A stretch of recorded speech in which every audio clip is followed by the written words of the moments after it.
Assalamualaikum warahmatullahi wabarakatuh teman-teman. Perkenalkan, nama saya Kemala Dewi Kencana dengan NPM 101211137 dari kelas C6 Manajemen. Di sini saya akan men-share rangkuman materi Ma'rifatur Rasul. Semoga bermanfaat ya. Yang pertama yang akan dibahas yaitu Hajatul Insan ila Rasul atau kebutuhan manusia kepada Rasul. Yang pertama ada Al-Insan, ciptaan Allah Subhanahu wa Ta'ala yang diberikan kelebihan dan keutamaan dibandingkan dengan makhluk Allah lainnya. Di antara kelebihan manusia adalah fitrah.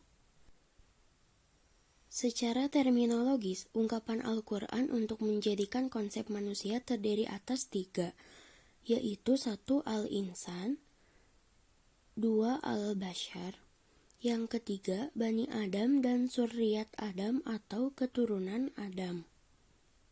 Kata Al-Insan dalam Al-Quran disebutkan 73 kali dalam 43 surat. Yang kedua yaitu fitrah. Fitrah yang ada pada manusia dapat menilai baik dan buruknya tingkah laku masyarakat ataupun dirinya. Fitrah dapat digunakan sebagai aksi bagi segala perbuatannya. Fitrah manusia sudah dibekali oleh Allah Subhanahu wa Ta'ala dengan nilai-nilai yang dapat menilai suatu tingkah laku.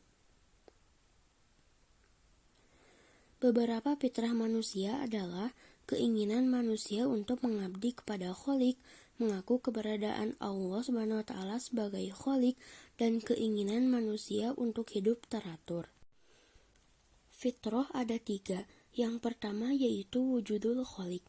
Kewujudan pencipta merupakan sesuatu yang tak diingkari. Manusia pada dasarnya mengakui perkara ini. Allah sebagai pencipta atau Rob di dalam Al-Quran diakui oleh orang kafir sekalipun. Yang kedua yaitu ibadatul Khalik.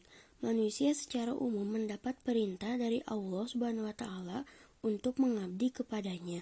Pengabdian kepada Allah adalah sebagai hasil dan akibat dari pengakuan kita kepada Allah Subhanahu wa Ta'ala sebagai pencipta.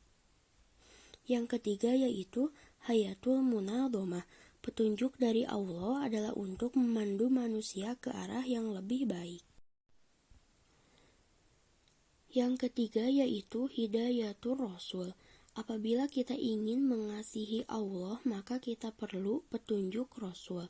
Kaidah ini adalah kaidah yang Rabbani dibawa oleh Islam.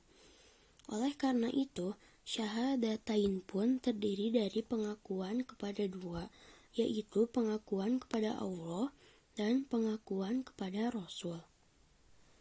Hidayatul Rasul terdiri dari 2. Yang pertama yaitu Ma'rifatul Khalik. Petunjuk Rasul digunakan untuk mengenal Allah.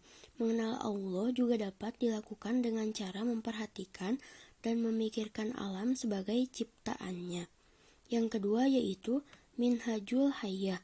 Petunjuk Rasul juga digunakan untuk mengamalkan Islam yang benar dan yang diridhoi Allah.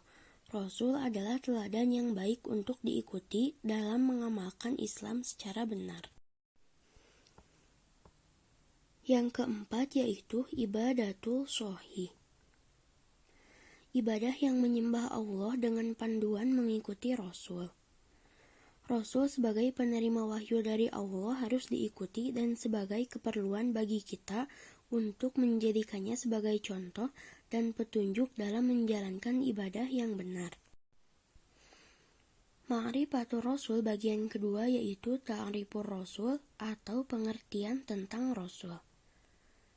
Secara bahasa, Rasul berasal dari kata rasala, sedangkan kata Rasul adalah bentuk infinitif atau masdar dari kata rasala yang berarti utusan atau seseorang yang diutus.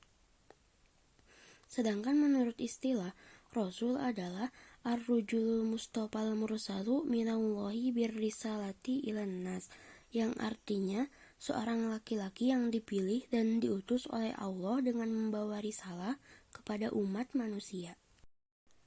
Ada 2 kata kunci untuk memahami definisi ar-Rasul.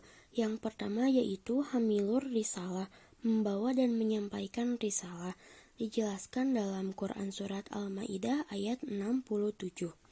Yang kedua yaitu qudwatu fi tatbiqir risalah, membawa qudwah atau contoh baik bagi umat manusia dalam melaksanakan ajaran yang dibawanya, dijelaskan dalam Quran Surat Al-Ahzab ayat 21. Namun perlu diingat, tidak semua orang yang membawa risalah dan menjadi qudwah atau contoh dapat disebut atau diakui sebagai rasul. Karena rasul-rasul yang diutus Allah memiliki ciri-ciri khusus.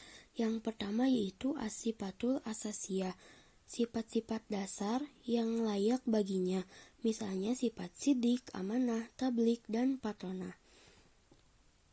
Yang kedua yaitu al-mu'jizat, yakni mempunyai mukjizat. Yang ketiga al-bisyarat atau berita gembira datangnya. Yang keempat an-nubuwat, berita-berita kenabian, dan yang kelima as-samarot, hasil dakwah yang dilakukannya.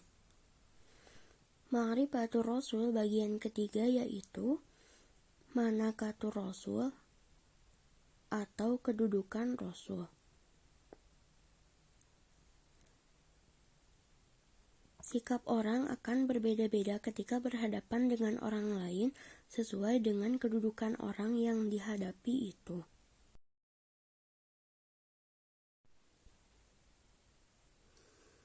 Kaum Quraisy menuduh Rasulullah SAW dengan berbagai tuduhan yang keji, sedangkan bagi Muslim, Rasulullah menduduki tempat yang sangat mulia dalam hidupnya.